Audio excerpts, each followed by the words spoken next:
Hello everyone, 15 August আমরা একটু সকালবেলা রেডি হয়ে বেরিয়েছিলাম আর সকলকে জানাই হ্যাপি ইন্ডিপেন্ডেন্স ডে। আর আমরা স্টেশনে ট্রেনের জন্য ওয়েট করছি। আর ছুটির দিন ছিল বলে অনেক ট্রেনই ক্যান্সেল ছিল, তো অনেকটা দেরিতে ট্রেন পেয়েছি আর পুরো রাস্তাটা দাঁড়িয়ে এসেছি যেহেতু প্রচণ্ড ভিড় ছিল। তারপর টোটো করে সোজা চলে গেলাম ননদের বাড়ি, আর ওর বাড়িতেই দুপুরে লাঞ্চটা করে নিলাম। আর লাঞ্চে দেখো এত কিছু রান্না করেছে। তারপর বিকালবেলা হাওড়া ময়দানের যে সি লেদার্সের স্টোরটা আছে ওখানেই গিয়েছিলাম জুতো কেনার জন্য। আর এখানে সেরকম কালেকশান নেই, তো আমি এই ফ্ল্যাটসগুলো দেখছিলাম, স্টোন ওয়ার্ক করা ভালো লাগছিল, বাট আমি এই টাইপের নিইনি। আমি আরও কিছুক্ষণ দেখে দেখে আমার একটা জুতো পছন্দ হয়েছিল, তো আমি শেষে ওটাই নিয়েছি।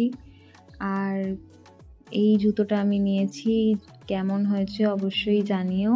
আর আজকের ব্লগটা এখানেই শেষ করছি, টাটা।